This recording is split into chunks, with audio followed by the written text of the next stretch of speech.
श्रीदुर्गायै नमः। अथ श्री महागौरी स्तोत्रम्। श्वेते वृषे समारूढा श्वेतांबरधरा शुचिः, महागौरी शुभं दद्यान् महादेव प्रमोददा। ॐ नमो भगवते महागौरी वृषारूढे, श्रीं ह्रीं क्लीं हुं फट् स्वाहा। वन्दे वाञ्छितकामार्थं चन्द्रार्धकृतशेखरां, सिंहारूढां चतुर्भुजां महागौरीं यशस्विनीं। पूर्णेन्दुनिभां गौरीं सोमवक्रस्थिताम् अष्टमदुर्गां त्रिनेत्रां, वराभीतिकरां त्रिशूलडमरूधरां महागौरीं भजेऽहं।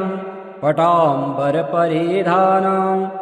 मृदुहास्यां नानालङ्कारभूषितां, मञ्जीरहारकेयूर किङ्किणीरत्नकुण्डलमण्डितां, प्रफुल्लवदनां पल्लवाधरां कान्तकपोलां त्रैलोक्यमोहनीं, कमनीयां लावण्यां मृडालां चन्दनगन्धलिप्तां, सर्वसङ्कटहन्त्री त्वं धनैश्वर्यप्रदायिनी, ज्ञानदा चतुर्वेदमयी महागौरीं प्रणमाम्यहम्। सुखशान्तिदात्री धनधान्यप्रदायिनीं, डमरुवादनप्रियां महागौरीं प्रणमाम्यहम्। त्रैलोक्यमङ्गला त्वं हि तापत्रयविनाशिनीं, वरदा चैतन्यमयी महागौरीं प्रणमाम्यहम्। ओङ्कारः पातु शीर्षे मां, ह्रीं बीजं मां हृदये, क्लीं बीजं सदा पातु नभोग्रहो च पादयोः। ललाटकर्णौ हुं बीजं पातु महागौरी मां नेत्रघ्राणौ, कपोलचिबुकौ फट् पातु स्वाहा मां सर्वबदनो। नमस्ते श्रीशिवाय कुलाराध्या कुलेश्वरी, कुलसंरक्षणी माता कौलिकज्ञानप्रकाशिनी। वन्दे श्रीकुलपूज्या त्वां कुलाम्बा कुलरक्षिणी, वेदमाता जगन्माता लोकमाता हितैषिणी। आदिशक्ति समुद्भूता त्वया हि कुलस्वामिनी, विश्ववन्द्यां महाघोरां त्राहि मां शरणागतः। त्रैलोक्यहृदयं शोभे देवे त्वं परमेश्वरे, भक्तानुग्रहकारिणि कुलदेवे नमोऽस्तुते। महादेवप्रियं करी बालानां हितकारिणि, कुलवृद्धिकरे माता त्राहि मां शरणागतम्। चिदग्निमण्डलसम्भूता राज्यवैभवकारिणी, प्रकटितां सुरेशानि वन्दे त्वां कुलगौरवाम्। त्वदीये कुले जातः त्वामेव शरणं गतः, त्वत्वत्सलोऽहम् आद्ये त्वं रक्ष रक्षाधुना। कुलाष्टकमिदं पुण्यं नित्यं यः सुकृते पठेत्, तस्य वृद्धि कुले जातः प्रसन्ना कुलेश्वरे। कुलदेवी स्तोत्रमिदं सुपुण्यं ललितं तथा, अर्पयामि भवद्भक्त्या त्राहि मां शिवगेहिनी। कुलदेवी महाभागे कुलाद्रे कृतकेतने, प्रसन्ना भव मह्यं त्वं कुलदेवे नमोऽस्तु ते। सुरासुरार्चिते देवे सिद्धगन्धर्वसेविते जगदपापहरे देवे त्राहि मां शरणागताम्। सौम्यरूपे घोररूपे चण्डरूपे नमोऽस्तु ते। विश्वे रूपे नमस्तुभ्यं त्राहि मां शरणागताम्। बुद्धिं देहि यशो देहि जयं देहि द्विषो जहि मूढतां हर मे देवी त्राहि मां शरणागताम्। श्वेते वृषे समारूढा श्वेताम्बरधरा शुचिः महागौरी शुभं दद्यान् महादेव प्रमोददा। ॐ नमो भगवते महागौरी वृषारूढे श्रीं ह्रीं क्लीं हुं फट् स्वाहा। वन्दे वाञ्छितकामार्थं चन्द्रार्धकृतशेखरां सिंहारूढां चतुर्भुजां महागौरीं यशस्विनीं। पूर्णेन्दुनिभां गौरीं सोमवक्रस्थिताम् अष्टमदुर्गां त्रिनेत्रां वराभीतिकरां त्रिशूलडमरूधरां महागौरीं भजेऽहं। पटाम्बरपरिधानां मृदुहास्यां नानालङ्कारभूषितां मञ्जीरहारकेयूर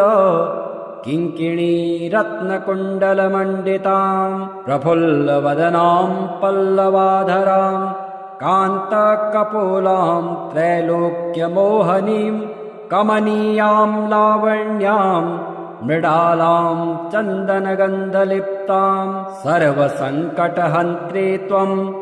धनैश्वर्यप्रदायिनी ज्ञानदा चतुर्वेदमयी महागौरीं प्रणमाम्यहम्। सुखशान्तिदात्री धनधान्यप्रदायिनीं डमरुवादनप्रियां महागौरीं प्रणमाम्यहम्। त्रैलोक्यमङ्गला त्वं हि तापत्रयविनाशिनीं वरदा चैतन्यमयी महागौरीं प्रणमाम्यहम्। ओङ्कारः पातु शीर्षे मां ह्रीं बीजं मां हृदये क्लीं बीजं सदा पातु नभोग्रहो च पादयोः। ललाटकर्णौ हुं बीजं पातु महागौरी मां नेत्रघ्राणौ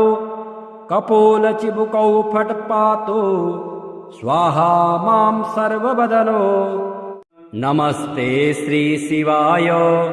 कुलाराध्या कुलेश्वरी कुलसंरक्षणी माता कौलिकज्ञानप्रकाशिनी। वन्दे श्रीकुलपूज्या त्वां कुलाम्बा कुलरक्षिणी वेदमाता जगन्माता लोकमाता हितैषिणी। आदिशक्ति समुद्भूता त्वया हि कुलस्वामिनी विश्ववन्द्यां महाघोरां त्राहि मां शरणागतः। त्रैलोक्यहृदयं शोभे देवे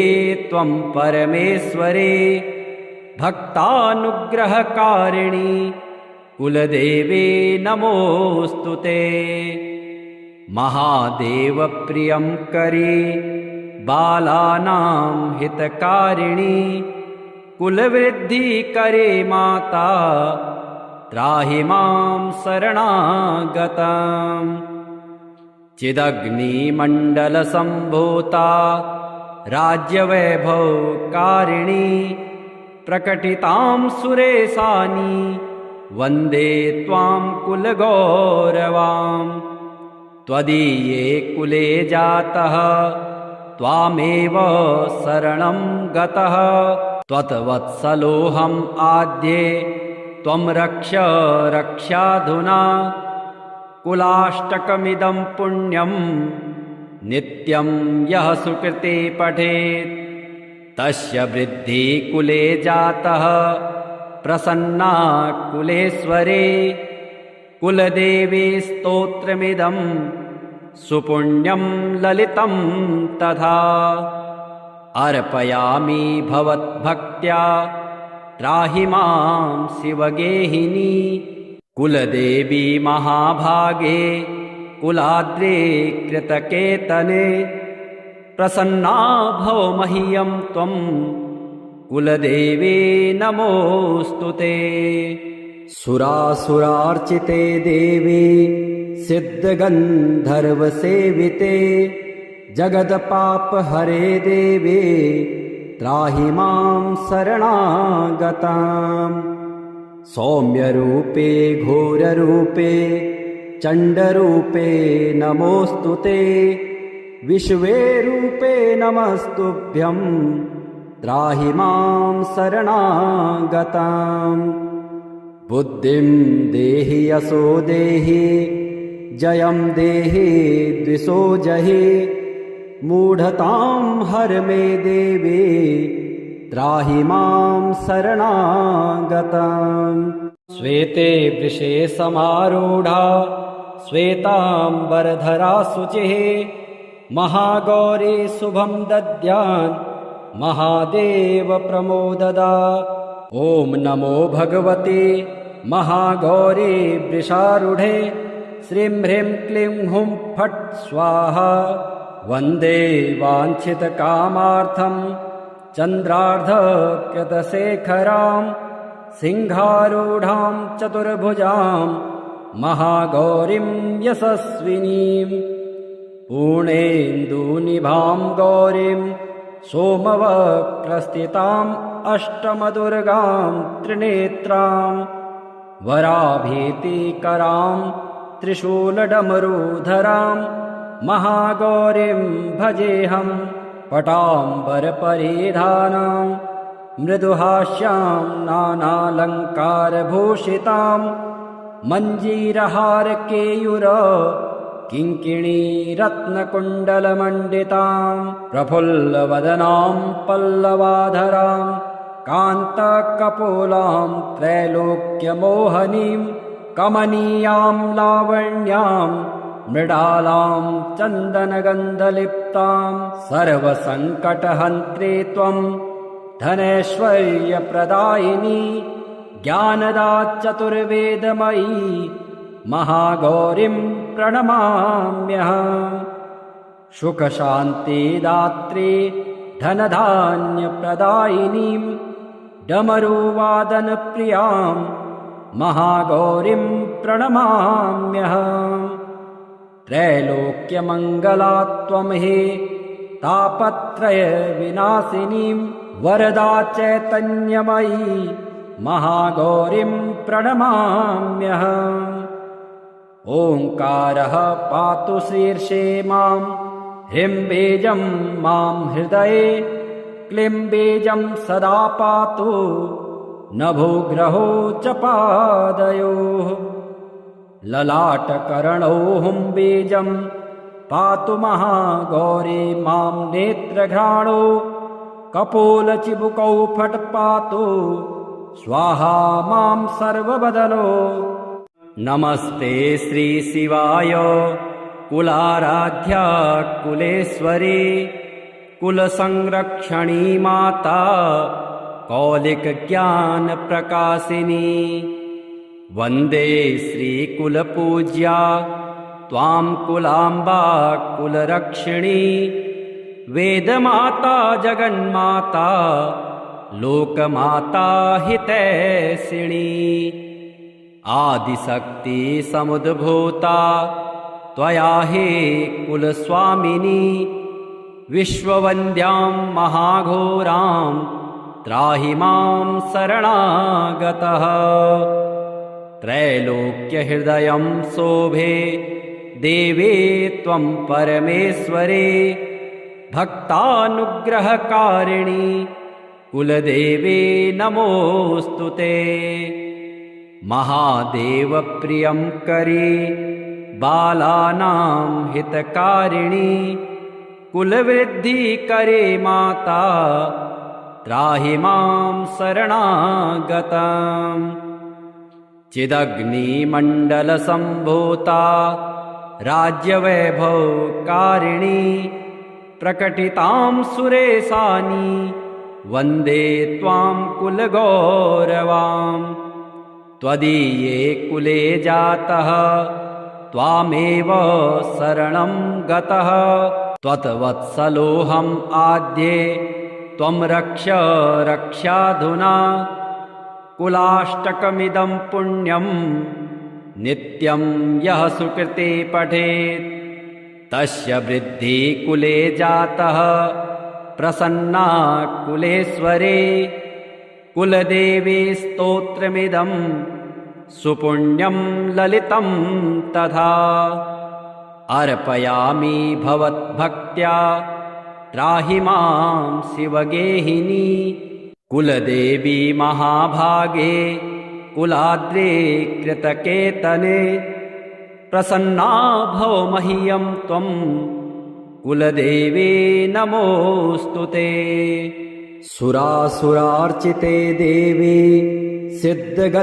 सिद्धगन्धर्वसेविते जगदपापहरे देवी त्राहि मां शरणागताम् सौम्यरूपे घोररूपे चण्डरूपे नमोऽस्तुते विश्वे रूपे नमस्तुभ्यं त्राहि मां शरणागताम् बुद्धिं देहि यशो देहि जयं देहि द्विषो जहि मूढतां हर मे देवी त्राहि मां शरणागताम् श्वेते वृषे समारूढा श्वेताम्बरधरा शुचिः महागौरी शुभं दद्यान् महादेव प्रमोददा ॐ नमो भगवते महागौरी वृषारूढे श्रीं ह्रीं क्लीं हुं फट् स्वाहा वन्दे वाञ्छितकामार्थं चन्द्रार्धकृतशेखरां सिंहारूढां चतुर्भुजां महागौरीं यशस्विनीं पूर्णेन्दुनिभां गौरीं सोमवक्रस्थिताम् अष्टमदुर्गां त्रिनेत्रां वराभीतिकरां त्रिशूलडमरूधरां महागौरीं भजेऽहं पटाम्बरपरिधानां मृदुहास्यां नानालङ्कारभूषितां मञ्जीरहारकेयूर किङ्किणीरत्नकुण्डलमण्डितां प्रफुल्लवदनां पल्लवाधरां कान्तकपोलां त्रैलोक्यमोहनीं कमनीयां लावण्यां मृडालां चन्दनगन्धलिप्तां सर्वसङ्कटहन्त्री त्वं धनैश्वर्यप्रदायिनी ज्ञानदा चतुर्वेदमयी महागौरीं प्रणमाम्यहम् सुखशान्तिदात्री धनधान्यप्रदायिनीं डमरुवादनप्रियां महागौरीं प्रणमाम्यहम् त्रैलोक्यमङ्गला त्वं हि तापत्रयविनाशिनीं वरदा चैतन्यमयी महागौरीं प्रणमाम्यहम् ओङ्कारः पातु शीर्षे मां ह्रीं बीजं मां हृदये क्लीं बीजं सदा पातु नभोग्रहो च पादयोः ललाटकर्णौ हुं बीजं पातु महागौरी मां नेत्रघ्राणौ कपोलचिबुकौ फट् पातु स्वाहा मां सर्वबदनो नमस्ते श्रीशिवाय कुलाराध्या कुलेश्वरी कुलसंरक्षणी माता कौलिकज्ञानप्रकाशिनी वन्दे श्रीकुलपूज्या त्वां कुलाम्बा कुलरक्षिणी वेदमाता जगन्माता लोकमाता हितैषिणी आदिशक्ति समुद्भूता त्वया हि कुलस्वामिनी विश्ववन्द्यां महाघोरां त्राहि मां शरणागतः त्रैलोक्यहृदयं शोभे देवे त्वं परमेश्वरे भक्तानुग्रहकारिणि कुलदेवे नमोऽस्तु ते महादेवप्रियं करे बालानां हितकारिणि कुलवृद्धिकरे माता त्राहि मां शरणागतम् चिदग्निमण्डलसम्भूता राज्यवैभवकारिणि प्रकटितां सुरेशानि वन्दे त्वां कुलगौरवाम् त्वदीये कुले जातः त्वामेव शरणं गतः त्वत्वत्सलोऽहम् आद्ये त्वं रक्ष रक्षाधुना कुलाष्टकमिदं पुण्यं नित्यं यः सुकृते पठेत् तस्य वृद्धि कुले जातः प्रसन्ना कुलेश्वरे कुलदेवी स्तोत्रमिदं सुपुण्यं ललितं तथा अर्पयामि भवद्भक्त्या त्राहि मां शिवगेहिनी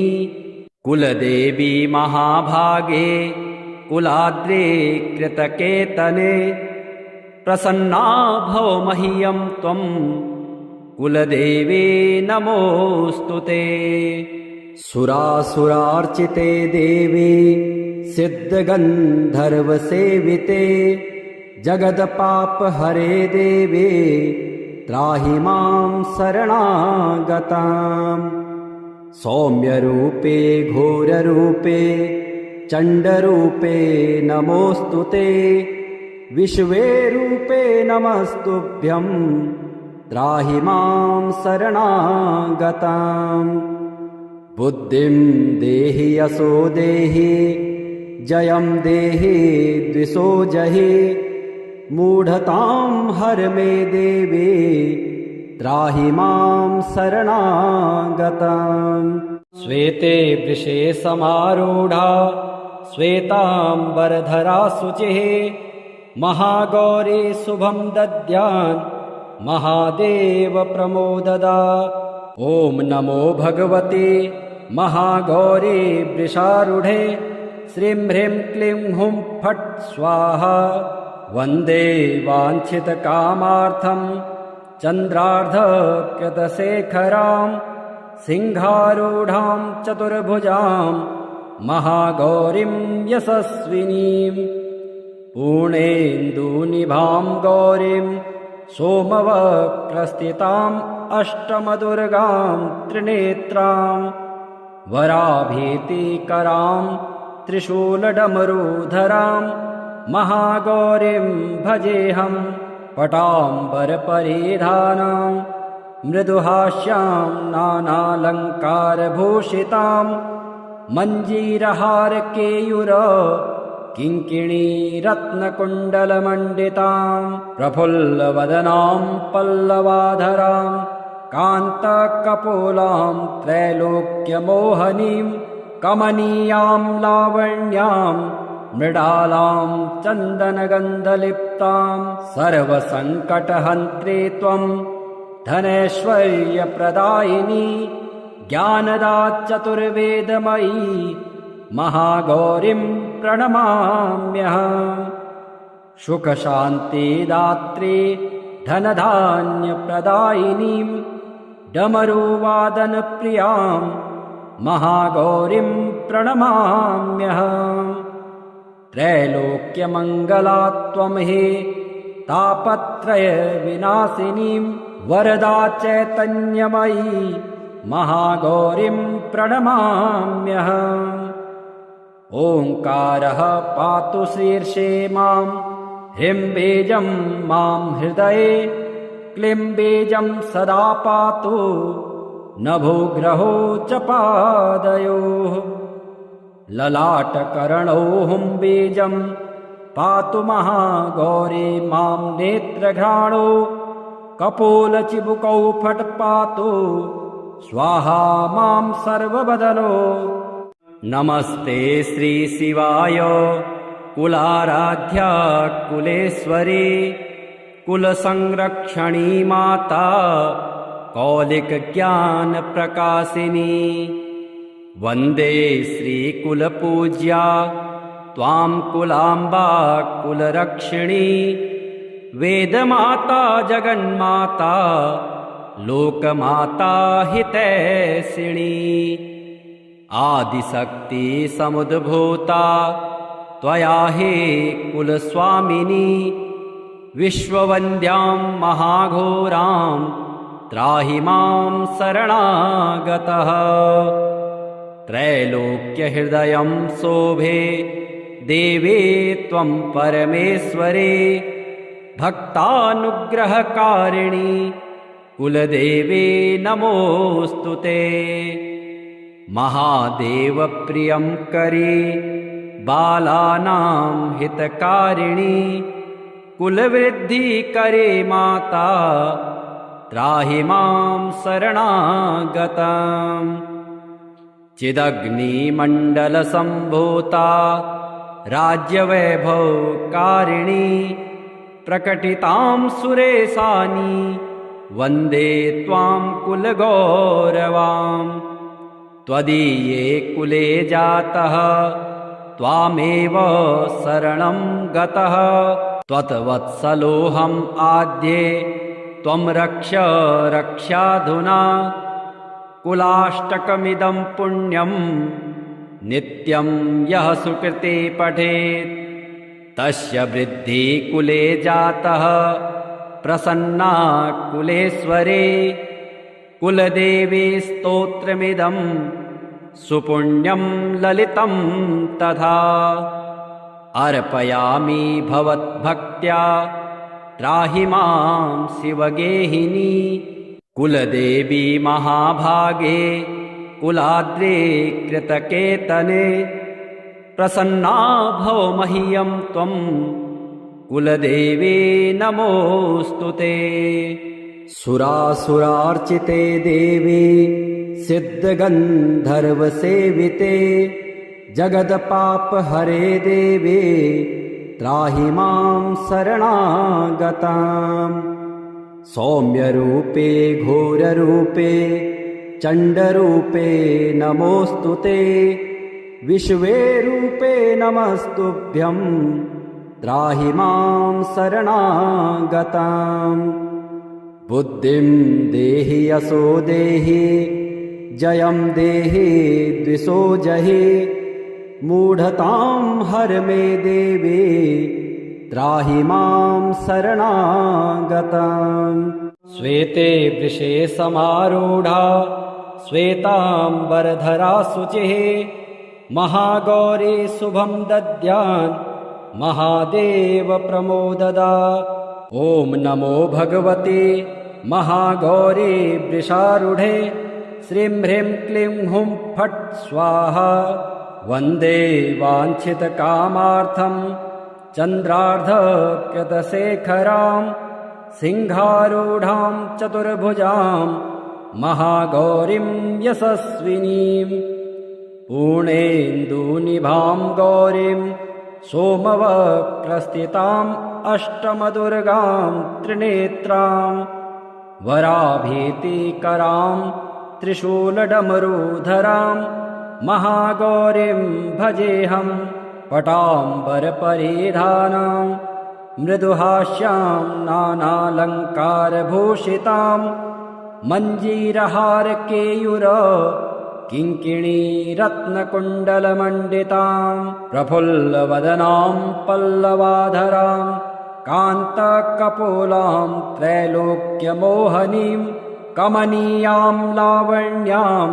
मृडालां चन्दनगन्धलिप्तां सर्वसङ्कटहन्त्रे त्वं धनैश्वर्यप्रदायिनी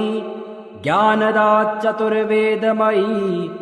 महागौरीं प्रणमाम्यहम् सुखशान्तिदात्री धनधान्यप्रदायिनीं डमरुवादनप्रियां महागौरीं प्रणमाम्यहम् त्रैलोक्यमङ्गला त्वं हे तापत्रयविनाशिनीं वरदा चैतन्यमयी महागौरीं प्रणमाम्यहम् ओङ्कारः पातु शीर्षे मां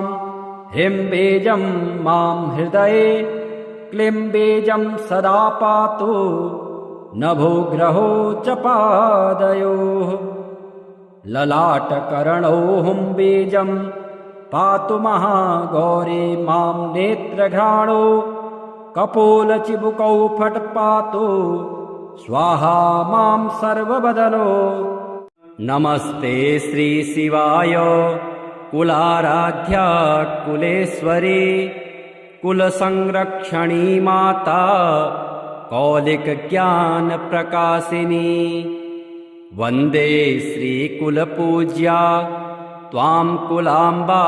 कुलरक्षिणी वेदमाता जगन्माता लोकमाता हितैषिणी आदिशक्ति समुद्भूता त्वया हे कुलस्वामिनी विश्ववन्द्यां महाघोरां त्राहि मां शरणागतः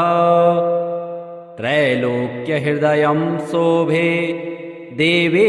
त्वं परमेश्वरे भक्तानुग्रहकारिणि कुलदेवे नमोऽस्तु ते महादेवप्रियं करे बालानां हितकारिणि कुलवृद्धिकरे माता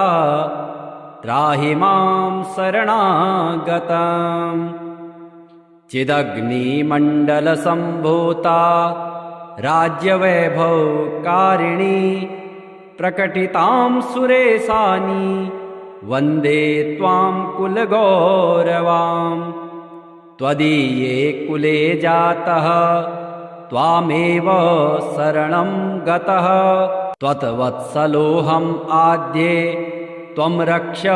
रक्षाधुना कुलाष्टकमिदं पुण्यं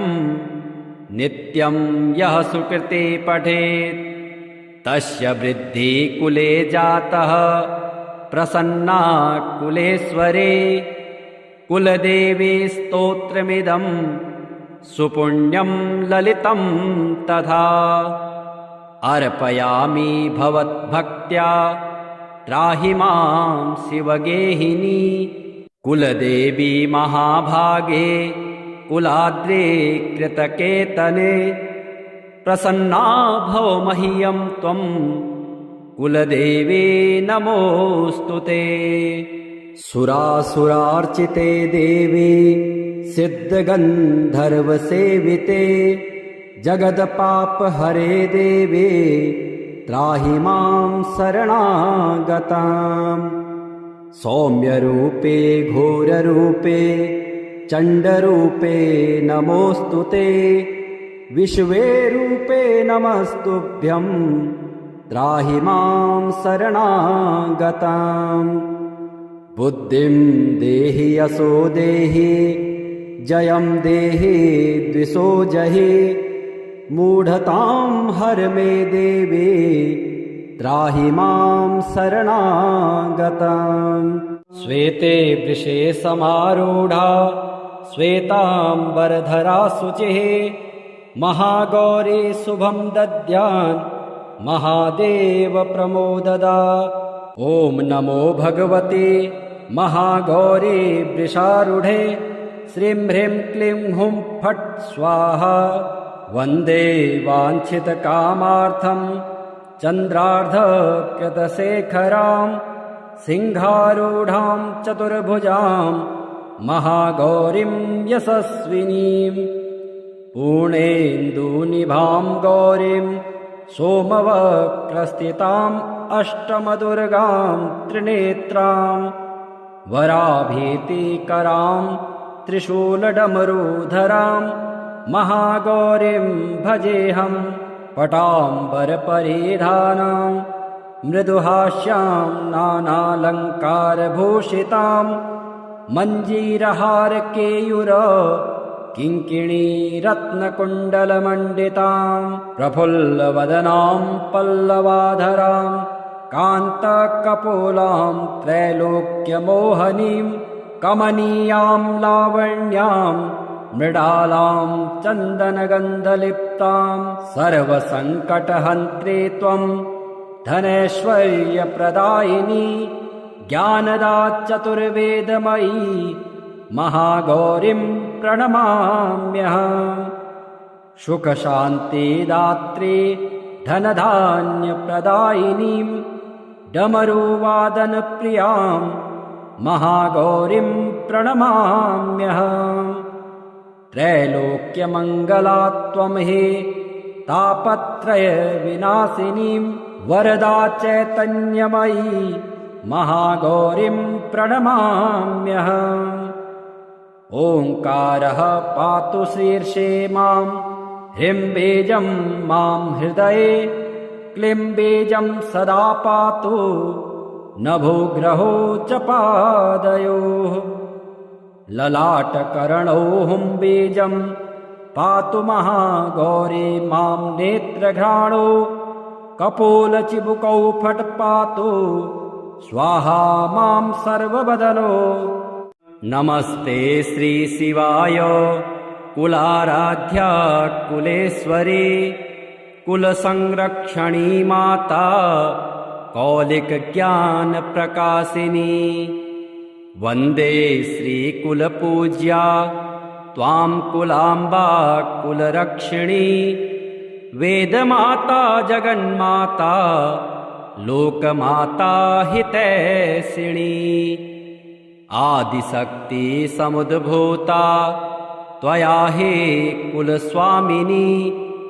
विश्ववन्द्यां महाघोरां त्राहि मां शरणागतः त्रैलोक्यहृदयं शोभे देवे त्वं परमेश्वरे भक्तानुग्रहकारिणि कुलदेवे नमोऽस्तु ते महादेवप्रियं करे बालानां हितकारिणि कुलवृद्धिकरे माता त्राहि मां शरणागतम् चिदग्निमण्डलसम्भूता राज्यवैभवकारिणी प्रकटितां सुरेशानि वन्दे त्वां कुलगौरवाम् त्वदीये कुले जातः त्वामेव शरणं गतः त्वत्वत्सलोऽहम् आद्ये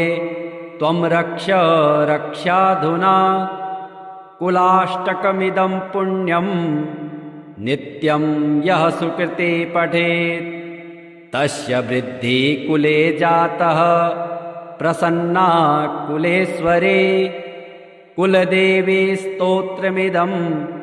सुपुण्यं ललितं तथा अर्पयामि भवद्भक्त्या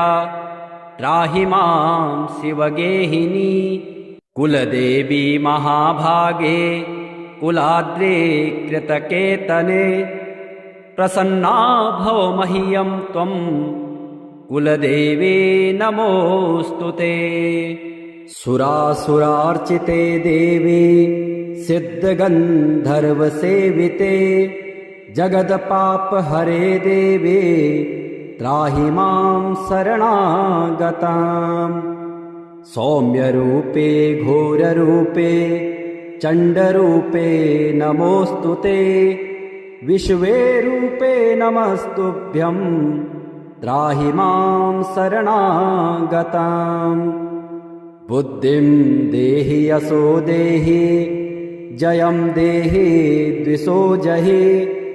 मूढतां हर मे देवी त्राहि मां शरणागतम्